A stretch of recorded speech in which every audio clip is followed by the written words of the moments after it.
You're watching the mainstream's exclusive chat series on the topic of building cyber resilience by addressing the complexity of crisis powered by Cloudflare.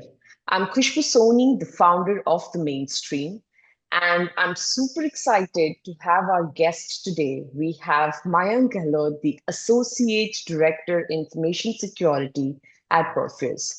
Mayank is a seasoned cybersecurity professional with extensive experience in managing end-to-end security operations for medium to large organizations, and his expertise span cloud security, threat detection, risk management, and security framework implementation. He specializes in designing cyber crisis management process and conducting cyber posture assessments to strengthen the security posture for organizations. And he also collaborates with stakeholders to assess risk, implement technical controls, and enhance security technologies. Mayank, it is an absolute pleasure to have you today, and we're really excited for this conversation. Yeah, thanks, Khushbu, for the wonderful introduction. And I'm also super excited to, have this discussion, this chat on the hot topic on the cyber resiliency. Yeah. Fantastic. I would also like to introduce our other speaker. Next speaker, we have Hitesh Pathak, who's the head of solutions engineering at Cloudflare. Hitesh comes with 25 years of rich experience in the IT industry, focusing on networking, cybersecurity domain, spanning enterprise banking and financial, commercial, select and mid-market segment. He's also worked with a lot of IT/ITS brands. His expertise lies in technology, pre-sales, leadership, and consulting. Hitesh, thank you so much for joining and looking forward to our discussion. A pleasure. Thank you so much, Khushbu, for having me. I think looking forward to having this excited discussion with you for sure. So let's start. Great. Like I said, we are talking about the very, very important and hot topic of building cyber resilience. And all of us have seen that, there is a lot of threats that are evolving every day today. And cybersecurity has become one of the most talked about topics today, especially with rapidly evolving threat landscape. So I wanted to ask my question to both of you to begin with. Maybe if you both can tell us briefly your perspectives and what makes today cyber environment so complex compared to previous years. Maybe we can start with Mayank and then come to Hitesh. So I think, today's cyber environment is comparatively more complex than in previous years, and there are several factors to it. So one, I think the cyber attacks have become more sophisticated, and adversaries, the threat adversaries, they are employing techniques like the APTs, and they are also leveraging AI nowadays, which is eventually helping them to bypass the security controls. And with this new remote work setup, hybrid environments, cloud, multi-cloud environments, right? So the entry points have increased significantly. So that's eventually contributing to the increase in the attack surface. And I think many organizations are also facing a lot of challenges in allocating resources, both in terms of the budget and skilled personnel, which is the demand of the hour. And both of these are required to effectively manage and mitigate cyber threats. Absolutely. Hitesh, your perspective. Yeah, I think just to add what Mayank mentioned, absolutely, those are the critical points. But there are some more key reasons which I believe has contributed to this ever-increasing landscape to make it more and more complex. One of the things which I would like to definitely call out is the rise of cloud computing. I think very recently, and in fact, if I just talk about a decade back, right, companies were moving to cloud, and in the process, they realized that they are discovering new security challenges such as data confidentiality, compliance, how can you have visibility and control after they move to the cloud, right? Second thing also, we believe that what has changed now is, as Mayank mentioned, the sophistication level of attacks have really increased to a level where we are not able to identify exactly that whether this is an attack happening on a ransomware side or a phishing attack, or even example like deepfake, right? We all understand deepfake is also taken example precedence in many of our lives. We talk about various ways of cyber threats, right? Which is also kind of adding to that. Another thing which is very important to also discuss is to talk about is the number of vulnerabilities that we see in the application side.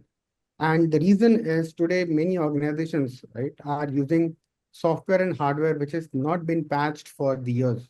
And attackers are finding these easy targets because they know that certain applications have inherent vulnerabilities and very easy to exploit them to gain access. And that is where the whole challenge arises in terms of everybody running after the data. Right, so data is very critical and complex. That's the reason I believe that these are some of the things which has changed very recently, and why organizations are kind of not taking it to the way they should be, because they are in the race of going ahead and deploying something in terms of either competitive pressure or faster time to market, where there are certain steps are ignored, which basically calls for some more due diligence, right? So I believe these are the challenges that we see in the current growing threat landscape. Sure, absolutely.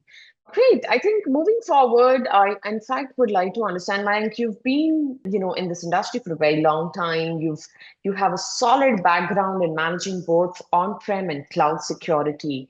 Can you tell us some of the unique challenges that, you face and you've seen industry face when it comes to securing infrastructure in the cloud versus on the traditional on-prem setups? Sure. And I think that's a great question. It's a challenge I have encountered firsthand in my experience managing both on-prem and cloud infrastructure. When we talk about on-prem, security is more about controlling the entire stack. That means you're responsible for everything, like from patching servers to setting up firewalls and even the physical security of the data centers. And the one challenge with on-prem setups is the scalability part. So scaling up security measures often requires significant amount of time and resources. When we talk about cloud, so cloud is a shared responsibility model. Cloud providers like Google, Amazon Web Services, Azure, so they handle the underlying cloud infrastructure, while we are responsible for what's in the cloud, which is the cloud workloads, applications, the identities. So the challenge here is like this shared responsibility model, it may create confusion at times, right? If the roles and responsibilities are not clearly defined. Also, the dynamic nature of cloud environment, their rapid scaling up, scale down, and of resources, and all of this introduces a new set of challenges like ensuring consistent policies, managing identities, and monitoring for misconfigurations. So I think uh, transitioning from on-prem to cloud, the organization encounters challenges in translating existing security policies to the cloud native controls. And so, for example, network segmentation, which is a very straightforward thing in on-prem, needed to be mapped with cloud native controls like the security groups or VPCs. And to address this, we implemented a combination of automation of policy enforcement and tools like CSPM, which can continuously monitor and ensure that while this transition, there's no gaps introduced. So that's the approach which we have taken. Great, great. Hitesh, you've been interacting with a lot of CISOs and information security leaders at Cloudflare, and you help organizations build resilience in the face of cyber threats. So, in your experience and with what you've heard from the industry, what are the top three strategies organizations need to implement to ensure that they are resilient in today's complex cyber landscape? Absolutely, I think it really starts with a commitment, not from the employees, but also from the top management, right? We have seen in many organizations, we always talk about the insider threat where the employees are accidentally clicking something and opening up the gate for the attackers. However, I strongly believe that it also has to be like a top management agenda as well to build a cyber resilience culture in the organization. Now, I will further simplify this and put that into three pillars. Pillar number one is, build a strategy around before the attack can happen, strategy around during the attack, and strategies around after the attack. So if I just talk about before the attack, what comes to our mind in terms of strategies that organization should have is to have a risk assessment and management. So when you say risk assessment, basically to identify and list down all the applications and servers and data that is available on premise, and have a look around whether it has got any inherent vulnerabilities like unpatched applications, software, hardware, or even for that matter, IoT devices also, right? And then another example is, how can you implement the right set of tools to prevent these attacks? So that becomes the pre-attack era. Then comes the preparing for the attack for tomorrow. Something like doing an attack. How do you prevent an attack when it is happening?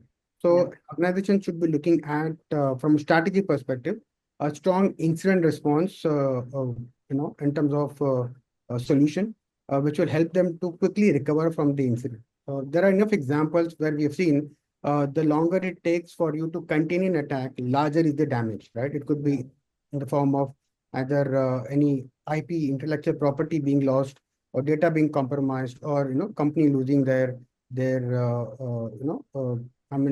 brand reputation. Correct. Right. And third, which is again another thing which I would like to talk about, is after the attack. So, for example, creating awareness. We all believe that in any organization, the employees should be completely aware in terms of how should they not click on something which is coming to them as a part of email or as a part of an attachment, right? So basically addressing the insider threats. So these are the three things I think from a strategy perspective, the organization should be taking care of. Yeah, absolutely. I mean, very aptly put three major areas. And one of the biggest is we all believe that employees is the weakest link. So absolutely, I think building that culture within the organization is very, very important. Absolutely.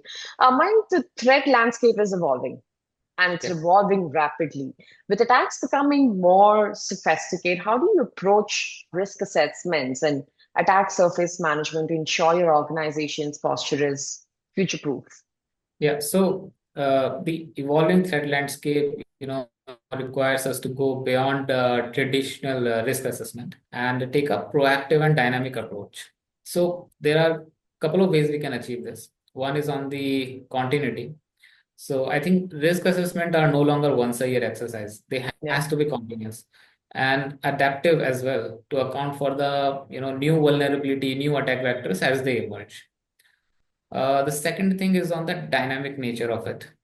So I think I would approach this by combining real-time threat intelligence and understanding the specific business context. It's about asking like, what are the most critical assets or the crown jewels any organization could have, and what are we trying to protect, and what are the most likely ways, they can be compromised. Third is on the prioritization.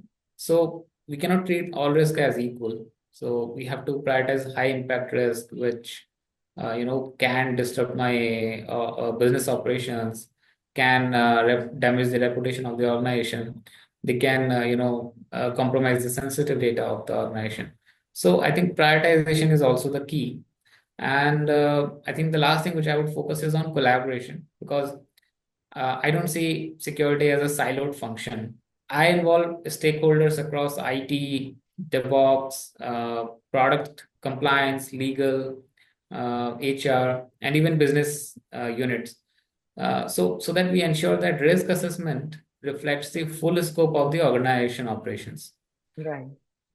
Now, coming on to the attack surface, I think nowadays we have a lot of platform available which can help us map the attack surface. So the attack surface tools are available, and I think the key approach to this is reducing the attack path. We have to focus on principles like zero trust, the network segmentation, principle of least privilege. And I think beyond prevention, we can focus on the resilience part of it. So ensuring we can detect, respond, and recover from incidents quickly. So we need to test our, incident response plans, DR drills, more often, and implement a strong backup process. Right, right, absolutely. Great. Hitesh, at Cloudflare, we all know that, Cloudflare is known for its ability to provide real-time protection and mitigating DDoS attacks and other threats as well. So, how do you see the role of AI and machine learning in proactive threat detection and response? And will this kind of replace the human intervention, or do you see the work best interim? I think, great question. I believe even though we have a larger dependency on AI and machine learning technologies, a lot of organizations have started deploying this to their advantage, but it'll most likely going to be coexist along with human intervention, and that's the reason why I'm saying this. Let's say, for example, in the race of automating a lot of things, right? The moment to start implementing AI based decision making, right? We have seen that it results into false positives. It results into some uh, decision being taken, which can even possibly stop a communication, shut down a port, or have an adverse effect on the application side, which can possibly break the communication pattern, right? While in case of, let's say, if it's a more of a informed decision, human can add more intelligence to it in terms of course, there are certain part of the threat research can be outsourced to AI because AI is very good at data crunching, right? Mm. So the data crunching can be automated with the help of AI and machine learning because that is what the system is best to do prepare for. And when it comes to decision making in terms of implementing some controls based on the gap, that is where the human intervention will really play a very, very vital role. So I believe that both will coexist. Of course, some point in time, one or the other will definitely take the precedence. But it's best for both of them to coexist and then work hand in hand. Yeah, I think this is a topic which is everywhere up on the news, and everybody's talking about who will replace what. But great, I think this is going great. I have a question for both of you. Looking ahead, what do you think the future of cybersecurity will look like in the next 5 to 10 years? And will there be a fundamental shift in how organizations approach cybersecurity? Maybe we start with Mayank and then Hitesh, you can take it up. Sure, Khushbu. I think it's a very timely question. So I think over the next 5 to 10 years, I believe we will witness a fundamental shift in how organizations approach security. So moving from a reactive parameter-based approach, I think it will become more proactive and adaptive with intelligence-driven models. As Hitesh mentioned recently, that there will be an increased reliance on the AI and automation, as it can help us doing faster analysis by analyzing vast amount of data in almost real time, and it can also identify patterns which I think humans might miss. So this is one. I think another is the quantum computing, and it will have a double-edged impact on cybersecurity. Why? Because quantum computing will both challenge and transform cybersecurity. So I think once into effect, quantum will make the current cryptography methods as obsolete. And I think there is a claim by some Chinese researchers as well that they have broken RSA 2048. So I think that's pretty scary in itself. No. The whole internet will be on stake, right? So Yeah. I think the security tech companies, I think they are already working, but they might need to fast track on the post-quantum cryptography. Third, I think it's on the integration of cybersecurity into business strategies. Cybersecurity will not be a review function. I think it will become an integral part of the business. That's what I see, at least. And I think because of this remote working setups and the hybrid environment, I think zero trust also will become a norm. Yeah, yeah, absolutely. I think you've very clearly mentioned the immediate, the future, both of it. Hitesh, your thoughts? Yeah, just to add what Mayank mentioned, Yeah, absolutely, bang on that. So I'm also looking at a shift happening towards more of a platform approach than the integrated approach from a solution standpoint. So a lot of customers have realized that if you have multiple touch points or components to manage, it becomes very, very complex to get the ROI in terms of investment that they make. So the shift is happening in terms of reducing the component and moving to a more of a platform or a consolidated approach so that there are very fewer components to manage and it is easy to get the best value out of it from an investment standpoint. right, Second thing is we are also looking at customers. I mean, I believe strongly that a lot of regulatory guidelines are shaping the future. Like you look at SEBI guidelines, you look at RBI guidelines. Now DPDP is currently on the yeah, rise. Everybody's talking about it, right? That is actually coming up with a lot of controls. I mean, guidelines around how should an organization share the data with publicly in terms of externally also, right? right, So they are eventually asking the organization who are, coming in that framework to adopt those certain security principles, right? right, So while technology transition will happen, like Mike talked about zero trust, where VPNs are completely obsolete now, right? There's a shift happening to the cloud. More and more cloud adoption is currently we see happening. At the same time, we also see regulatory driven decisions also happening and governments will put very, very tighter controls in terms of sharing the data within the country or outside the country as well. I believe these are some of the key things which we should be seeing happening in next 5 to 10 years down the line. absolutely. And I think DPDP has to start falling in place. I know, I mean, it Just a has its matter of own, time. Yeah. yeah, yeah, just in about time. Absolutely. Great. I think this has been a fantastic conversation. I have one last question for Mayank. Mayank, one piece of advice that you would like to give to your fraternity of CISOs and cybersecurity professionals on how they can look at strengthening their organization, cybersecurity posture and resilience, and what would that one piece of advice be? I think my single piece of advice, is to adopt a proactive, risk-based approach, because it's impossible to, protect against every potential attack. Yeah, I think instead organizations can focus on, identify the crown jewels, understand the threat most likely to target them, and build a layered defense to mitigate those risks. I think some other actionable items could be like know your attack surface, then embrace the principle of zero trust, invest or maybe increase the investment on the detection and response part. And I think there was a report published that 80% of the cloud data breaches happened because of the human error. So I think uh, fostering a culture of security awareness for the critical roles is very essential. absolutely. Great. I think this has been a great conversation, and I'm sure my viewers are going to get very good insights. And right now, I believe it's time to really educate beyond just the tech function and the board. It's for the organization to know what cybersecurity looks like, right? This has been fantastic. Thank you so much for joining me on the mainstream and sharing your valuable insights. Thank you, Khushbu, for having us here, and it was a pleasure. Thank you, Khushbu. Thank Thank you for you. having Thank you.